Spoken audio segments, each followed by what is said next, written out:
Pay attention, because what I'm about to tell you will separate you from 99% of men walking this planet.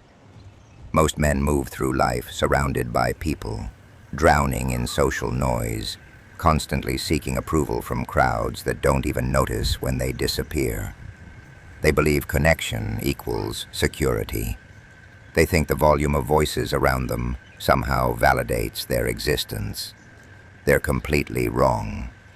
The truth is simple, and it cuts deep. The crowd is your prison. The opinions of others are chains wrapped around your potential. And every single moment you spend chasing validation is a moment you're bleeding power into a void that will never fill. I'm not here to make you comfortable. I'm here to force you awake. Because somewhere beneath the conditioning, beneath the lies you've been fed about needing people, you already know this truth. The world doesn't reward the agreeable. It rewards the unbreakable. And what you're about to learn is what that actually means. Machiavelli understood something most men spend their entire lives refusing to accept. Power isn't distributed fairly. Power isn't given to those who wait politely. Power is claimed, not through brute force alone, but through mindset. Through the deliberate decision to walk a path others are too terrified to even acknowledge exists. The path of solitude, of deep strategic thinking, of calculated action without apology. This isn't about becoming cold for aesthetic purposes. This is about becoming untouchable. Right now, in the comments, I want you to commit to one phrase: I walk alone. Not because you're suffering from loneliness, but because you've consciously chosen strength over the comfort of belonging. Do it now. Commit publicly. And if you're ready to go deeper into this mindset, hit that subscribe button and turn on notifications. We're constructing something powerful here, and I don't want you to miss a single lesson. Solitude isn't loneliness. Loneliness is what weak men experience when the crowd abandons them and they collapse. Solitude is what powerful men deliberately choose when they realize the crowd offers nothing of value. There's a fundamental difference, and that difference separates kings from servants. When you walk alone, you think with clarity. No distractions polluting your judgment. No weak voices dragging you into their mediocrity. No emotional interference from people who don't understand your vision. You see the game for what it actually is. You see people for who they truly are, not the masks they present. And that clarity becomes your strategic edge. Machiavelli wrote that a wise prince must learn to be alone with his thoughts, to strategize without interference, to act without requiring approval from anyone. Why?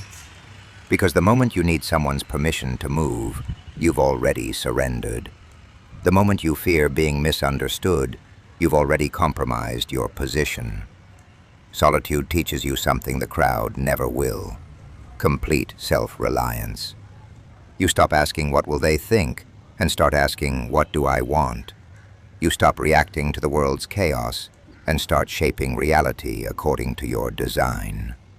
This is where genuine power originates, in the silence, in the space between you and everyone else. That's where you sharpen your mind like a weapon. That's where you plan moves 3 steps ahead, while others remain stuck analyzing step 1. Most men avoid solitude because they're terrified of what they'll discover there. Their own weakness staring back at them with nowhere to hide. But you're not most men. You embrace it. You weaponize it. You become dangerous because of it. Comment right now: solitude is my power. Let that statement sink into your bones. Let it become your operating system. Because from this moment forward, you don't need anyone. You choose who stays. And that singular shift changes everything. Here's what separates you from the masses. They react. You think. They move on impulse, driven by emotion, ego, fear, insecurity. You move with surgical precision, with clear purpose, with cold calculation. That's the difference between a pawn being moved and a player controlling the board. Thinking deep isn't simply about intelligence. It's about being strategic. It's about seeing 10 moves ahead while everyone else celebrates their last minor victory. It's about understanding human nature so thoroughly that you can predict behavior patterns before they manifest. Machiavelli stated it perfectly. Everyone sees what you appear to be. Few experience what you really are. That's the entire game. You control the surface presentation while you operate in the depths. You smile when strategically beneficial. You speak when it advances your position. But beneath the surface, you're always thinking, always calculating, always operating 3 steps ahead. Most men exist on the surface of life. They're shallow. They react to whatever appears in front of them without ever questioning why it's there or who positioned it there. They're predictable. And predictable men are controllable men. But when you think deep, you become unpredictable. You recognize patterns others miss entirely. You identify manipulation before it reaches you. You understand that every interaction is a chess match, and most people don't even realize they're playing. This is dark psychology at its core. Not evil, not malicious, just real. It's understanding that people operate from self-interest, from fear, from desire for status and security. And when you understand these fundamental drives, you can navigate any situation. You can influence without applying force. You can lead without begging. You can win without fighting. But this requires one non-negotiable element: mental discipline. You must train your mind the way a warrior trains his body. You must study people systematically, study power dynamics, study history. You must ask uncomfortable questions and face uncomfortable truths, because comfort is the enemy of depth. And depth is where your real power exists. Write this in the comments. I think deeper than they can see. Own that statement, because while they're distracted by surface appearances, you're building an empire in the shadows. And by the time they notice, it's already too late. Thinking deep means nothing if you don't execute. Zero. All the strategy in the world, all the planning, all the isolation and reflection, it's completely worthless without action. This is where most men fail catastrophically. They think, they plan extensively, they prepare endlessly, and then they hesitate.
Speed and decisiveness defeat perfection every single time. And here's the part most people won't articulate. When you strike hard, you create fear. Not the toxic fear that comes from being a tyrant, but the productive fear that comes from being formidable. People learn quickly that you're not someone to test casually, that you don't bluff, that when you make a move, it's calculated and it's final. This creates respect. It creates space. It creates power. But striking hard also means knowing precisely when to strike. This isn't about constant aggression. That's foolish chaos. This is about patience combined with explosive action. You observe, you wait strategically, you gather intelligence, And when the moment is optimal, when your opponent is exposed, when the opportunity is maximized and the risk is calculated, you move, and you don't stop until the objective is completely achieved. Most men strike softly. They half commit. They maintain exit strategies in case things deteriorate. And because of that hedging, they never fully succeed. They're always 1 foot in, 1 foot out, always prepared to retreat, always manufacturing excuses. But you commit fully. You burn the boats. You understand that hesitation is death, and that half measures produce half results. When you decide to act, you act with everything you possess. No apologies, no regrets, no looking back. Comment this declaration: when I move with force. Say it, mean it, because the world is watching to see if you're serious, and your actions are the only proof that matters. Let me tell you something that will fundamentally change your life. Your emotions are not your allies. They're not your compass. They're weapons other people use to control you. Every time you react emotionally, you hand someone else the remote control to your existence. Every time you allow anger, fear, or desperate need to dictate your decisions, you become predictable. And predictable men are weak men. This is where masculine stoicism intersects with Machiavellian strategy. You must learn to detach. Not because you're heartless, but because you're strategic. You feel everything, but you control what you reveal. You experience emotions, but you don't let them drive your behavior. This is the armor that makes you unbreakable. Consider this carefully. When someone insults you and you explode, they win. When someone betrays you and you collapse, they win. When someone dangles something you want and you chase it desperately, they win. Why? Because they've triggered your emotion, and now you're reacting instead of thinking. You've surrendered control. But when you remain calm, when you respond with cold precision instead of hot emotion, everything changes. They can't manipulate you. They can't read you. They can't predict you. You become a mirror, reflecting their energy back at them while revealing nothing of yourself. Machiavelli taught that the prince must appear one way while being another. He must seem compassionate while being ruthless when necessary. He must seem trusting while always verifying. This isn't deception for evil's sake. This is survival. This is power. Because the moment people know exactly how you feel, they know exactly how to control you. Dark psychology reveals this truth. People will exploit your emotional triggers every single time. Your need for approval, exploited. Your fear of rejection, exploited. Your desire for love, status, belonging, all exploited unless you detach. Unless you build that wall between what you feel and what you reveal. This doesn't mean becoming emotionally dead. It means becoming selective. You show emotion strategically. You reveal vulnerability only to those who've earned it. And even then, carefully. You save your emotional investment for what truly matters, not for every person who crosses your path or every situation that tests you. Most people will try to make you feel guilty for this. They'll label you cold, distant, unfeeling. Let them. Their judgment is just another attempt to pull you back into emotional reactivity, back into their control. But you're beyond that now. You understand that emotional detachment isn't cruelty. It's clarity. It's freedom. It's the difference between being a victim of circumstance and being the architect of your own reality. When you master your emotions, you master your life. When you control what others see, you control how they respond. And when you stop needing external validation, you become truly dangerous because there's nothing left to threaten you with. Comment right now. My emotions serve me, not control me. Lock that in. Internalize it. Because this is the foundation of everything that follows. This is going to hurt, but you need to hear it. Loyalty is rare. True loyalty is almost non-existent. And the sooner you accept this reality, the safer you become. Most people aren't loyal to you. They're loyal to what you provide, your value, your resources, your status, your usefulness. The moment that changes, so does their loyalty. This isn't cynicism. This is observation of how humans actually operate. Machiavelli wrote that men are fickle, that they're driven by self-interest, and that a wise prince never relies on the loyalty of others when his security is at stake. He was correct then. He's correct now. Look around you honestly. How many people stood beside you when you had nothing? How many stayed when you couldn't offer them anything? How many supported you when it wasn't convenient, when it didn't benefit them, when it actually cost them something? The answer will tell you everything you need to know about loyalty. Here's the Machiavellian truth. You should treat people fairly. Yes, you should honor agreements. You should be just. But you should never, ever make yourself vulnerable based on the assumption that others will reciprocate, because they won't. Not always. Not when it genuinely matters. This is where dark psychology becomes your protective shield. You understand that people operate from self-interest, even good people, even people who care about you. When circumstances force a choice, most will choose themselves. And you can't blame them for that. It's human nature. But you can prepare for it. You prepare by never placing all your trust in one person, by never sharing all your secrets, all your plans, all your vulnerabilities with anyone. You compartmentalize. You distribute trust strategically. You keep your core protected, always. Does this mean you walk through life paranoid and isolated? No. It means you walk through life aware and protected. You build relationships. You create alliances. You collaborate with people. But you do it with your eyes open. You do it knowing that circumstances change, people change, and interests shift. You never make yourself so dependent on someone else's loyalty that their betrayal could destroy you. This is the difference between being naive and being wise.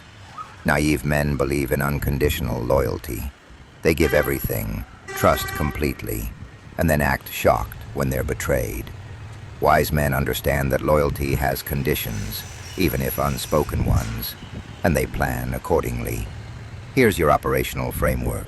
Value people for what they are, not for what you wish they were. Appreciate loyalty when you find it, but don't assume it's permanent. Build your life so that no single person's departure can collapse your world. Keep your plans protected. Keep your vulnerabilities even more protected. And always, always maintain backup options. This isn't about being cruel or cold. This is about being intelligent, about protecting what you've built, about ensuring that your success doesn't depend on someone else's character remaining consistent. Because character is tested by circumstance, and circumstance is unpredictable.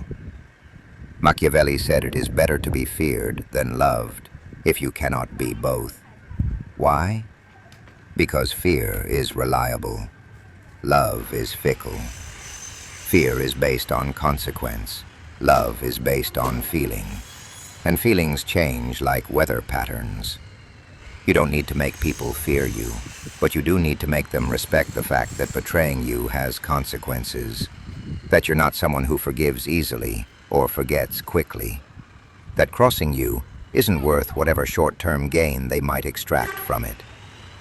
Write in the comments, "I trust actions, not words," because that's the only form of trust that matters.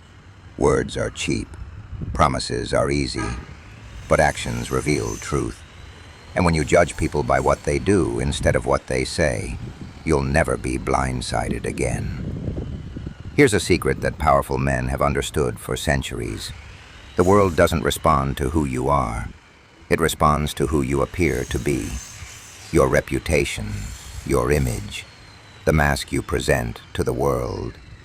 These elements matter more than your actual intentions, more than your true character, more than what exists in your heart. Because people can't access your heart. They can only see what you show them, and what you show them determines how they treat you. Machiavelli understood this better than anyone. He wrote that a prince must learn to appear merciful, faithful, humane, honest, and religious, but he must also be ready to act opposite to these qualities when necessary. The key word is appear.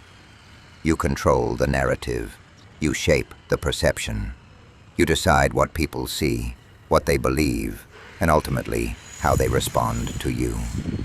This is the ultimate form of power. Not force, not wealth. Control over perception. Consider this: two men with identical skills, identical intelligence, identical resources. But one knows how to present himself strategically. He dresses with intention.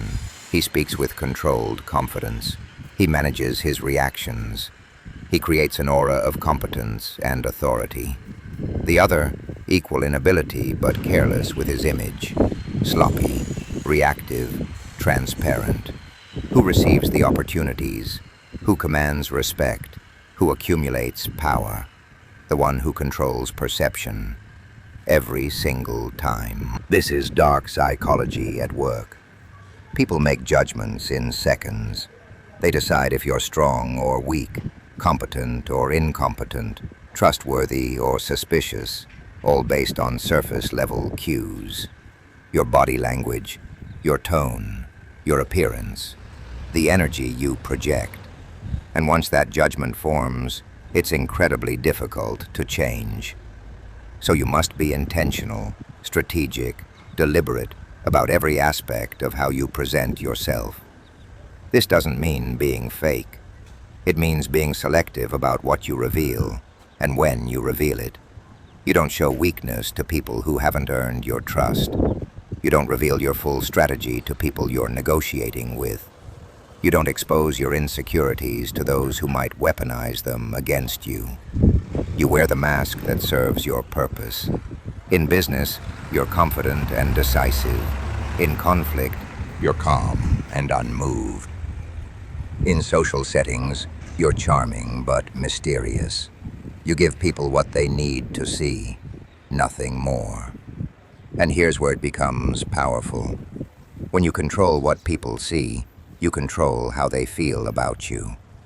And when you control how they feel, you control how they act toward you. They treat you according to the image you've projected.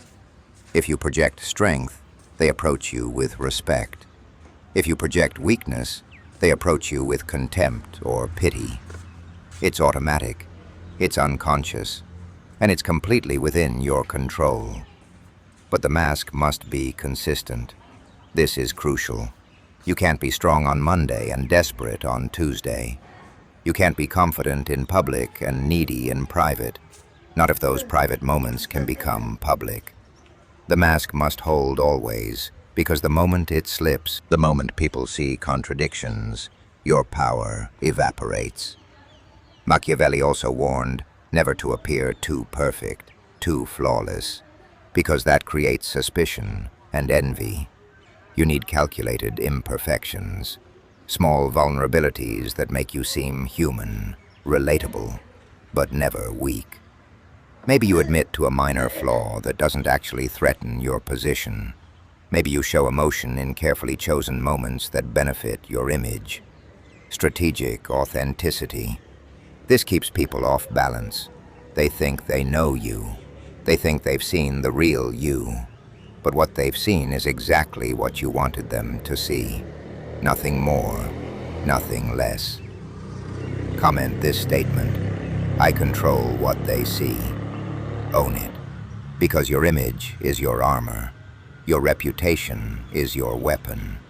And when you master the art of perception, you don't need to fight for power. People simply hand it to you because they believe you already possess it. And belief is everything. Listen carefully. You will become the average of the 5 people you spend the most time with. This isn't motivational rhetoric. This is psychological fact. Your environment shapes your standards. Your circle influences your decisions. And if you're surrounded by weakness, mediocrity, and excuses, that's exactly what you'll become, no matter how strong you believe you are. Machiavelli advised princes to carefully select their counselors and advisors, because weak counsel leads to weak decisions. The same principle applies to you, your friends, your associates, the people you allow into your life. They're either elevating you or dragging you down. There's no neutral ground. Look around you right now. Who exists in your circle? Are they ambitious or complacent? Are they disciplined or chaotic? Are they solution-focused or excuse-driven? Do they challenge you to improve or enable your worst habits? Answer honestly, because this is where most men sabotage themselves. They know certain people are toxic. They know certain relationships are draining them, but they hold on anyway, out of loyalty, out of history, out of fear of being alone. And that sentimentality costs them everything. Here's the brutal truth. You cannot save everyone.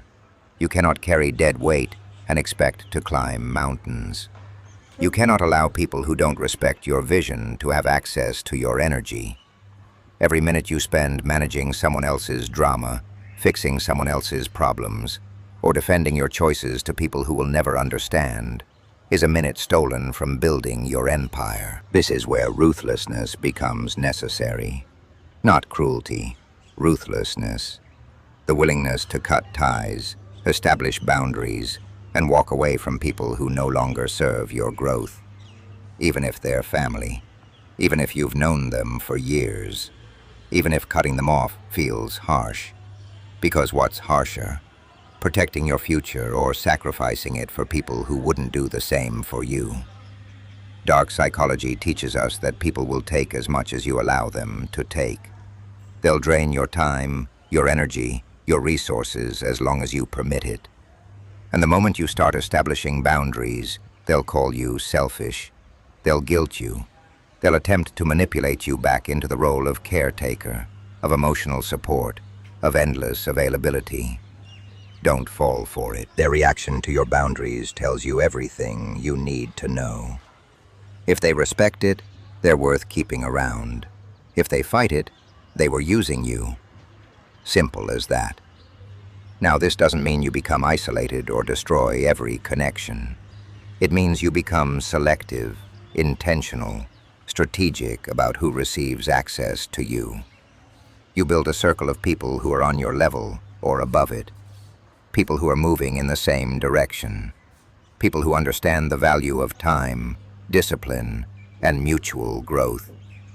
People who don't need you to carry them, but walk beside you as equals.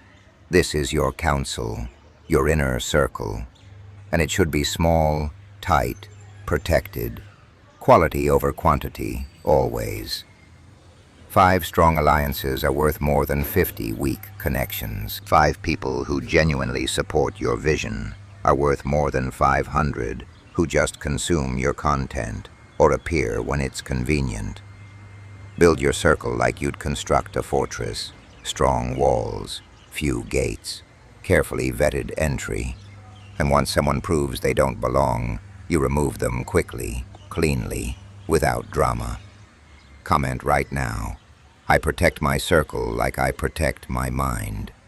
Because the people around you either build you or break you. And you're done letting the wrong people stay. Most men talk too much. They reveal their plans before executing them. They share their struggles with people who don't care. They explain themselves to those who will never understand. And with every word, they surrender power. Silence is one of the most underrated weapons you possess. When you're silent, people don't know what you're thinking. They don't know your next move. They can't prepare. They can't sabotage. They can't steal your ideas or talk you out of your vision. Silence creates mystery, and mystery creates respect. Machiavelli understood that the less a prince reveals, the more formidable he appears. People fear what they don't understand. They respect what they cannot predict. And when you master silence, you become both. Consider the most powerful people you know. They don't broadcast every thought. They don't post every move on social media. They don't need validation or attention for every step they take. They move in silence. They build in private. And they reveal results, not intentions. This is strategic because the moment you announce what you're going to do, you invite opposition.